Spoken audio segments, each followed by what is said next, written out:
Buenas noches, vamos a contar esta historia de adelante para atrás. En la tarde, al final de la jornada, Claudia Sheinbaum escribió en X, antes Twitter, la campaña de guerra sucia contra nuestro movimiento es tan burda que el gobierno de Estados Unidos salió por segunda ocasión a aclarar que no hay ninguna investigación contra el presidente López Obrador. Hay que recordarles que el que fue su secretario de Seguridad está preso por vínculos con el narcotráfico. Nosotros, propuestas, propuestas y propuestas, y ellos, mentiras, mentiras y mentiras.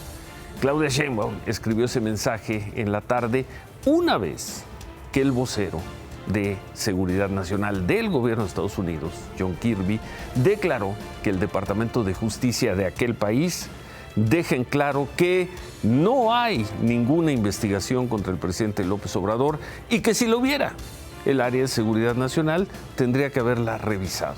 Bueno, ¿y todo esto por qué? Porque desde la mañana el presidente López Obrador anunció que venía en camino un texto del New York Times, un texto en donde se daría cuenta de una supuesta investigación del gobierno de Estados Unidos sobre relaciones de asesores, colaboradores y familiares del presidente con cárteles criminales. Esto se habría dado en 2018, concretamente con el cártel de Sinaloa y con su líder Ismael El Mayo Zambada y también con los Zetas. La propia nota del New York Times exponía que las autoridades de Estados Unidos nunca convirtieron esa investigación en un asunto judicial, en una investigación formal. La corresponsal del New York Times envía a Jesús un cuestionario, pero en un tono amenazante, prepotente, dándonos a conocer que están haciendo una investigación en donde gentes vinculadas a mí recibieron dinero, ya no en el 6, en el 18, incluso que entregaron dinero a mis hijos. ¿Qué opinión les merece? Nada de que ustedes son unos falsarios, los del New York Times. Es una vergüenza, no cabe duda que este tipo de periodismo está en franca decadencia. Es un pasquín inmundo. El New York Times. Son unos calumniadores profesionales de fama mundial. El New York Times es un pasquín inmundo, da vergüenza, son unos calumniadores, dijo el presidente, quien le pidió al gobierno de Estados Unidos si podía aclarar la existencia de una investigación judicial en su contra, una investigación legal, formal. ¿De qué manera esta nueva relación podría afectar las relaciones bilaterales y los esfuerzos conjuntos entre ambos países? De ninguna manera, no pueden afectar. Claro que vamos a seguir manteniendo una buena relación, nada más que vamos a seguir hablando del tema. Yo espero que el gobierno de Estados Unidos exprese algo, manifieste algo. También, si no quieren decir nada, si no quieren actuar con transparencia, es su asunto. Y como vimos, el gobierno de Estados Unidos respondió pronto y respondió que nadie investigaba allá al presidente López Obrador. A media mañana, después de esas declaraciones del presidente López Obrador, el New York Times difundió la nota en sus plataformas digitales, difundió asimismo un texto en donde critica que el presidente López Obrador hizo público el número del teléfono de una periodista coautora del trabajo tan criticado por la presidencia. Escribió el New York Times: hacer pública esa información es una táctica preocupante e inaceptable por parte de un líder mundial en un momento en que las amenazas contra los periodistas van en aumento. A grandes rasgos, ese fue el choque de hoy entre el presidente López Obrador y el New York Times, con la confirmación del gobierno de Estados Unidos de que allá, en aquel país, nadie está investigando hoy al presidente mexicano. En otras cosas, vamos a ver esto, porque esto sigue ocurriendo. Se da el debate político, van a empezar las campañas, se habla mucho, pero esto sigue ocurriendo. Es otro asalto, otro más, a transportistas. Este se dio en la carretera México-Querétaro, pasando el kilómetro 50 con dirección a Tepoztlán. Es un asalto ayer, hacia las 9:30 de la mañana. Fue grabado por cámaras del vehículo que iba escoltando al camión que fue asaltado. Esto ocurrió.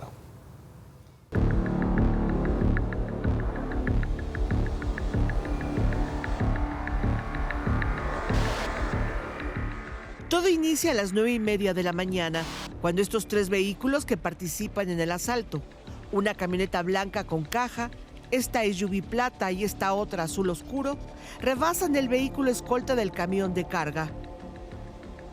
25 segundos después, los asaltantes aprovechan la curva para tender un muro y frenar al camión de carga.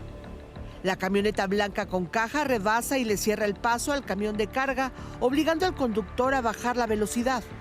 Pero este intenta esquivarlo y volantea abruptamente hacia el carril izquierdo. Ahí ya lo esperaba la SUV plata, que le impide seguir adelante. El conductor reacciona y trata de evadir el muro que le tendieron, acelerando hacia el carril derecho. Pero la SUV azul, que se quedó cubriendo la retaguardia, terminó por encajonarlo. Los custodios privados poco pudieron hacer, porque al tratar de orillarse para auxiliar al conductor del camión de carga, fueron alcanzados por los tripulantes de la SUV azul, quienes les dispararon sin herirlos. Solo les quedó acelerar para reportar el asalto y solicitar el apoyo de las autoridades, que no llegaron a tiempo. Los asaltantes, estos que quedaron grabados junto con sus vehículos, el chofer junto con la carga del camión, desaparecieron. Por la tarde, las autoridades solo recuperaron el camión vacío. Un asalto más. Y ahí que se hagan cargo las personas asaltadas, a ver qué es lo que pueden hacer. Seguramente tienen seguros. Y, en fin, la México-Querétaro rumbo a Tepoztlán. Dije hace unos momentos Tepoztlán, no, es Tepoztlán. Y bueno, y hablando de asaltos, vamos a ver esto. Hoy en la tarde, normalistas, asaltos a transporte con carga. Normalistas de Guerrero saquearon, vandalizaron y trataron de quemar una camioneta de la empresa Barcel. Esto porque estaban haciendo protestas en Chilpancingo. Los normalistas exigen la liberación de 39 compañeros que fueron detenidos en Acapulco cuando estaban tratando de robarse un camión de transporte. La camioneta de Barcel no se quemó en su totalidad, pues personas cercanas al lugar lograron apagar el incendio. Luego de esto, los normalistas bloquearon por 2 horas la autopista del Sol, se retiraron cuando llegó la Guardia Nacional.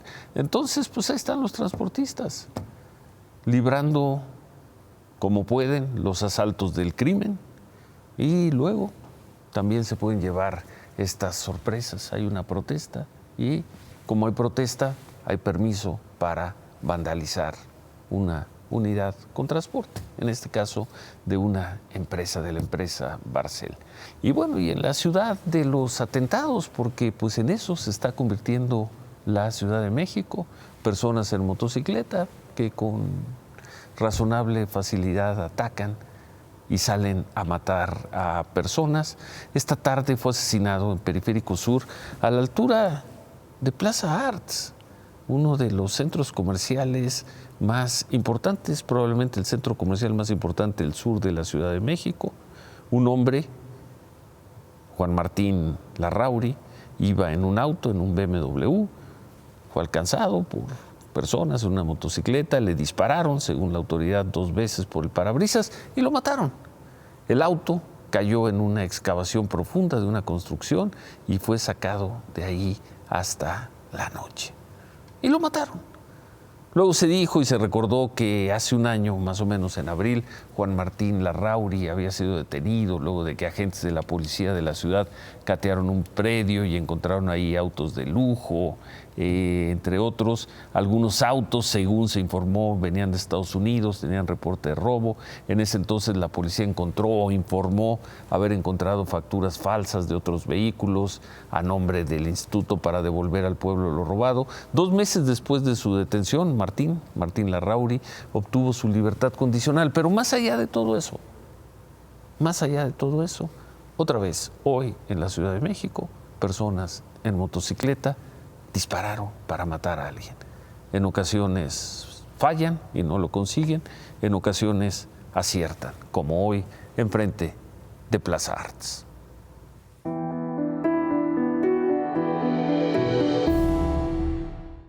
Claudia, y hablando de atentados. Ciro, buenas noches. Hablando de atentados, desde hace casi 4 meses hemos dado cuenta de este otro atentado, el de Juan Pablo Izquierdo, colaborador cercano a la alcaldesa de Álvaro Obregón, Lía Limón. Hace 2 semanas platicamos con él, nos dijo que quería regresar a trabajar y ya está de regreso en su oficina. Pero no solo nos dijo eso, también nos dijo que la Fiscalía de la Ciudad de México se está burlando de él.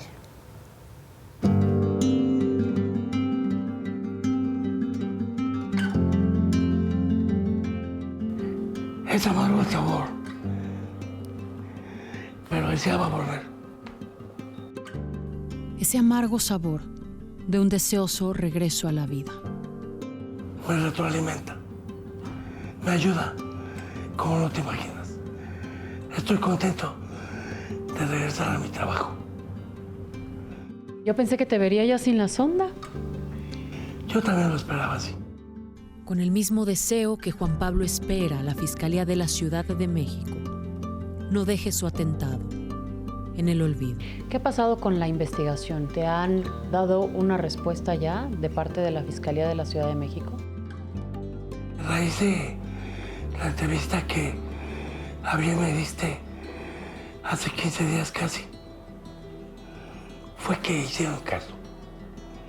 Porque a la semana me llegó un documento donde me citan para el 19, que fue el lunes. Desafortunadamente, la licenciada que me cita en la Fiscalía de Asuntos Relevantes no estuvo presente. Me tuvo que atender otro licenciado, el cual desconocía mi caso. Ellos me habían citado para hacer un estudio socioeconómico y ver la cuestión en cuanto a un apoyo de seguridad. Me dijeron que me hablaban en esta semana para reagendar una cita y decirme qué día me recibe la licenciada que supuestamente conoce ya mi caso. Y me dijeron que trabajó el fin de semana, que por eso no se presentó el lunes. ¿Y a ti nadie te avisó? No. De hecho, el documento me llegó el sábado pasado, 2 días antes de la cita. Mínimo, esa atención no voy a estar, reagendamos. Es una burla. Así lo veo.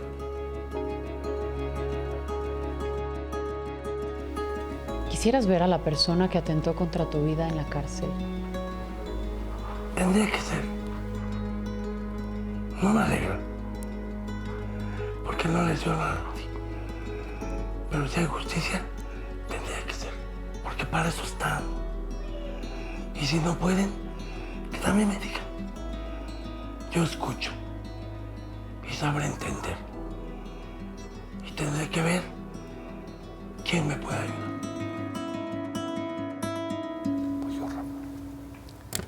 Lo citan con 2 días de anticipación. ¿Y qué dice esta funcionaria Ilse Guadalupe García para no presentarse? Y para ni siquiera avisarle, no tener la decencia de avisarle. Eso dice Juan Pablo Izquierdo. Poco interés, por no decir nulo, que ha mostrado la Fiscalía. Totalmente. A 4 meses de su atentado, Ciro. Y por eso lo dice bien. No hay ningún interés, ni mucho menos prisa, de la Fiscalía Capitalina por investigar mi caso.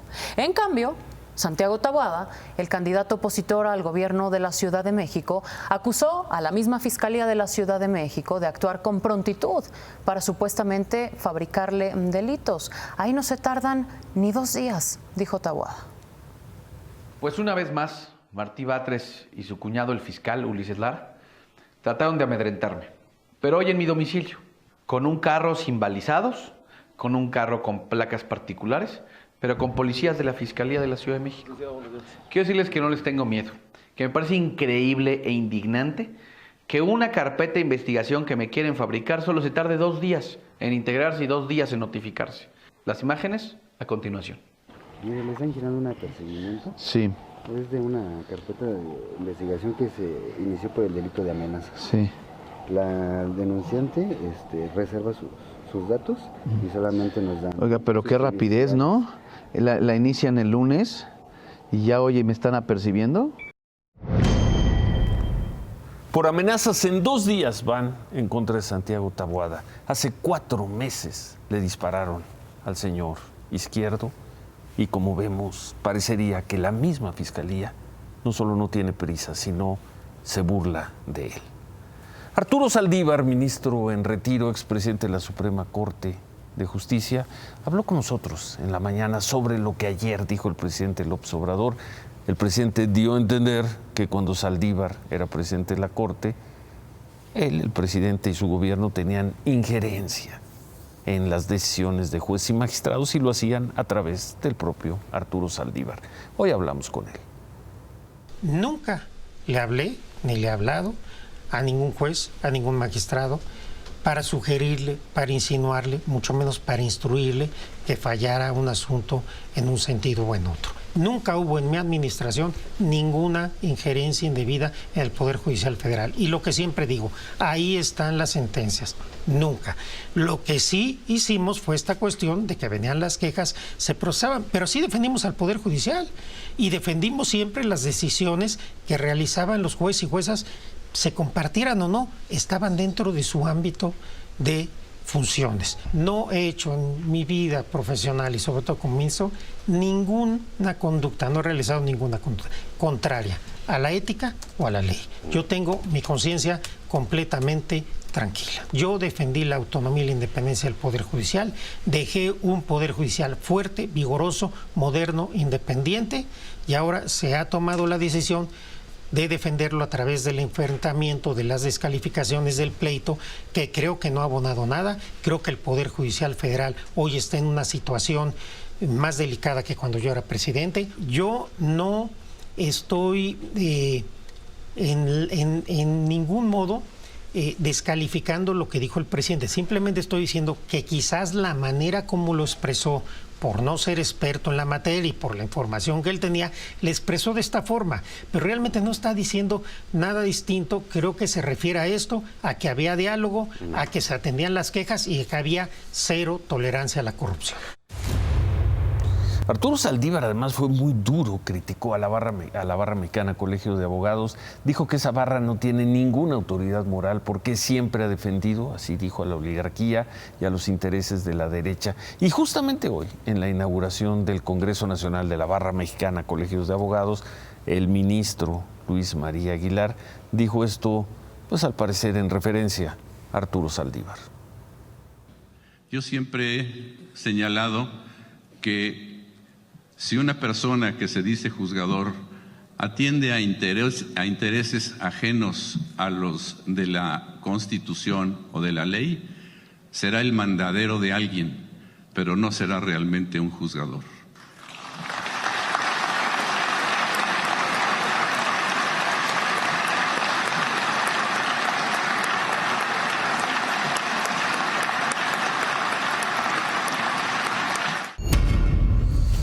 Largo aplauso, duro el debate en la Corte, en el Poder Judicial. Vamos a regresar a ese tema al final del programa. Hoy se registraron los candidatos plurinominales de Morena a diputados y senadores. Desfilaron por el INE todo el día. Ya estaban todas las figuras. Ahí está el papá del Checo Pérez, en fin, Olga Sánchez. Llegó Napoleón Gómez Urrutia. Personajes de Gerardo Fernández Noroña, Alejandro Murat, el exgobernador de Oaxaca, y por ahí llegaron también a registrarse como candidatos al Senado los ex aspirantes a la candidatura presidencial, Adán Augusto López y Marcelo Ebrard. Los dos están en la lista de senadores, nada más que Adán Augusto quedó en el primer lugar, a Marcelo Ebrard lo mandaron al séptimo.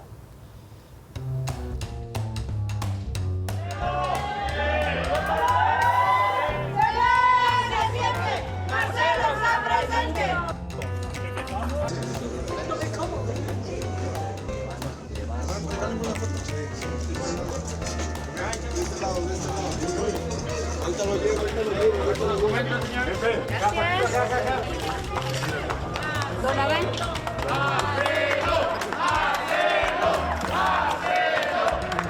¿No va a saludar a Marcelo? ¿No va a saludar a Marcelo? Se lo lleven. Adán va a ser el coordinador de los senadores. Adán va a ser el coordinador de los senadores. Eso se va a decidir después. No tengo esa información. Pero no había un pacto, Marcelo. No había un pacto. Ahorita coincidieron en la salida, entrada y no se saludaron. No lo he visto, pero es un buen amigo, es un buen compañero. Y además lo felicito.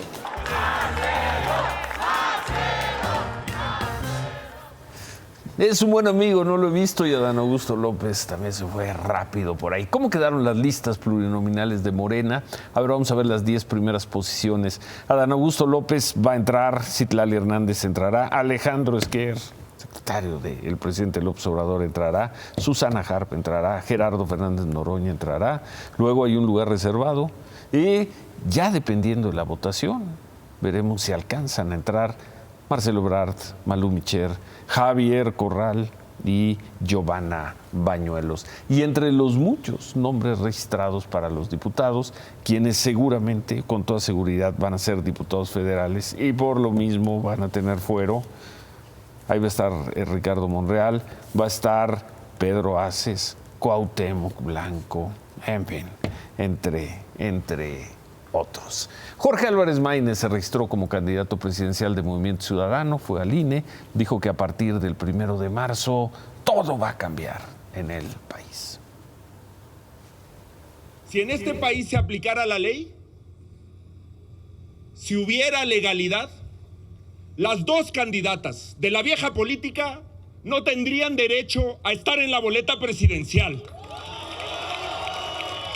Han violado cada renglón de la Constitución y de las leyes electorales. Se burlan de que vamos tarde, de que para qué contendemos. La campaña inicia el viernes y en 90 días les vamos a dar la vuelta. En 90 días les vamos a demostrar de qué estamos hechos. Y a casi una semana de este reclamo de unos 50 habitantes en Acapulco, damnificados todos por el paso de Otis, eso dicen, hoy volvieron a manifestarse y bloquearon la avenida Cuauhtémoc a la altura del Parque Papagayo.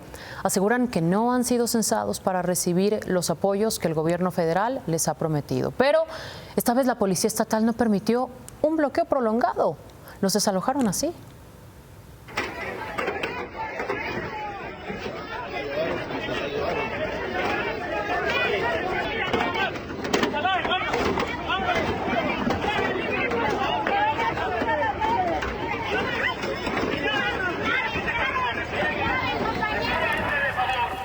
Esta, a diferencia de los anteriores, duró 3 horas. Los policías se llevaron a una mujer detenida, una de las organizadoras encargada de registrar a las personas que participaban en los bloqueos. Hasta este momento no se tiene más información del por qué la detuvieron a ella. Viene el abierto de tenis y no se van a permitir los bloqueos, por lo visto. Por lo visto, en tiendas de autoservicio de Acapulco se están viendo imágenes como esta. Son damnificados que recibieron tarjetas con 538 pesos para comprar despensa en las tiendas.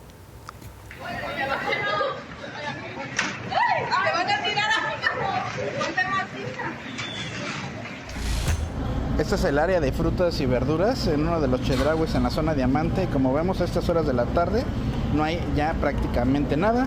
Los que asisten a estas tiendas pues tienen que agarrar lo poco que queda de esta área de frutas y verduras, que es pues solo algunos ramos de cilantro y algunas que otras verduras que están sueltas. Si nosotros quisiéramos comprar 1 kilo de carne de res, de pollo o de puerco, tendríamos que formarnos en esta fila, esperar entre 4 y 5 horas y después pues seguir a otra fila que es el área de pago. Esta es la última.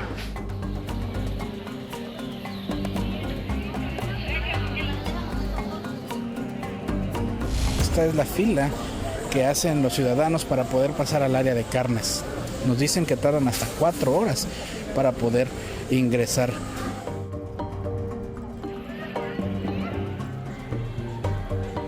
Después de pasar varias horas en las filas de carne, hay que pasar por esta larga fila también para poder pagar en las cajas de las tiendas.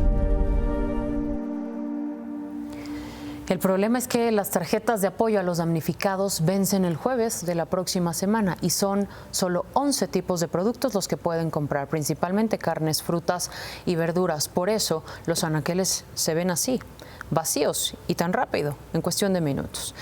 La Comisión Ambiental de la Megalópolis mantuvo para mañana la fase 1 de contingencia ambiental, esto por los niveles de contaminación que se han registrado. Se activa para mañana también el doble hoy no circula. No pueden circular los automóviles con holograma de verificación 2, los que tienen holograma 1 con terminación de placa de la placa que vemos en pantalla, los que tengan holograma 0 o doble 0 engomado azul y con terminación 9 y 0, además de las otras restricciones que también vemos en pantalla. Gracias, Claudia. No me puedo ir, Ciro. Y no me puedo ir porque hace unos minutos el Festival Viña del Mar acaba de informar que Peso Pluma no va a cerrar siempre el festival el 1 de marzo como se tenía previsto. Perdió Peso Pluma. Tanto se peleó. ¿Y qué dijeron? Y hoy en un comunicado, sin dar más detalles, dijeron que Peso Pluma les dijo que por razones personales no se iba a poder presentar. Pero hay que recordar que se desató una gran polémica a principios de enero luego de que concejales de la Municipalidad de Viña del Mar y la propia Televisión Nacional de Chile criticaron fuertemente las canciones de Peso Pluma por hacer, así lo dijeron, apología al narcotráfico. No va Peso Pluma. Gracias, Claudia. A ti, Ciro. Buenas noches. Gracias, Claudia. Nadie es perfecto, David.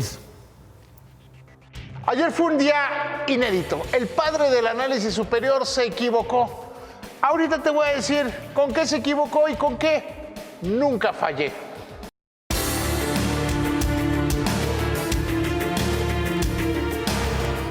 Y pues sí, como dice David, el INEGI hoy informó que la inflación bajó, no subió, bajó poco, 0.1% durante la primera quincena de febrero, con lo que la tasa anualizada baja a 4.45%. Es menor de la que teníamos hace 15 días anualizada, que era de 4.88%.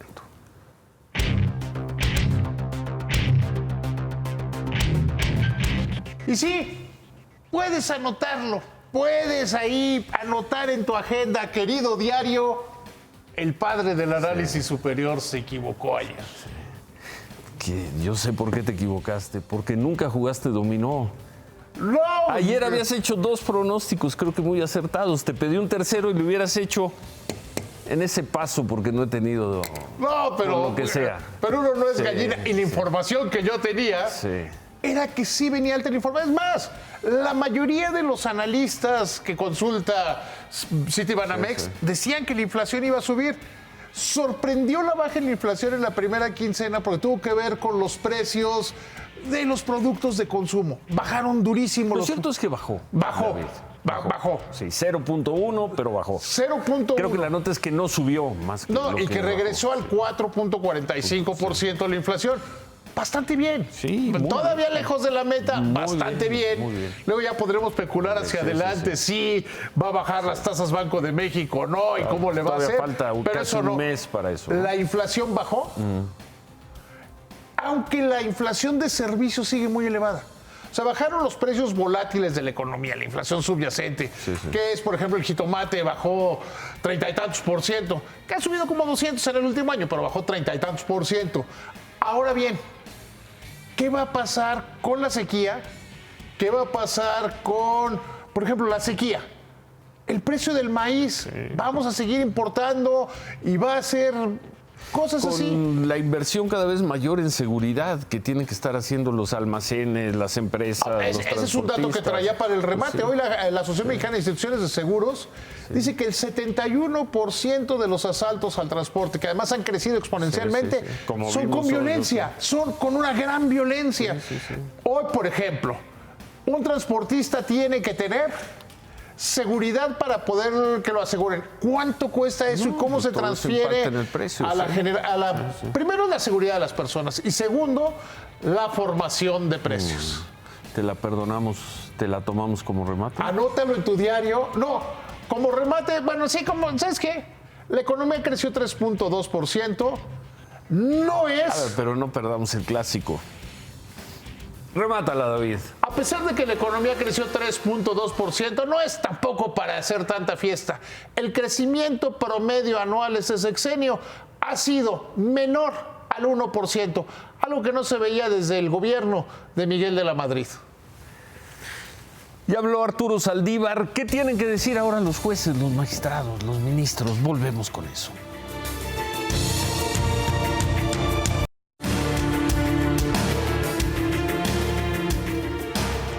Preguntamos anoche qué diría Arturo Saldívar después de las declaraciones del presidente López Obrador. Hoy habló y negó categóricamente haber presionado a un juez, magistrado, no se diga ministro, para que votara en el sentido que el gobierno necesitaba o deseaba. Y Saldívar pidió a quienes dudan de su palabra que revisen las sentencias de esos juzgadores supuestamente intimidados por él y los suyos. Él ya habló. ¿Qué dicen ahora los jueces, los magistrados, los ministros que supuestamente fueron presionados? Podemos estar en la antesala de un gran debate muy relevante sobre la relación del Poder Ejecutivo con el Judicial, pero para eso harían falta pruebas y testimonios.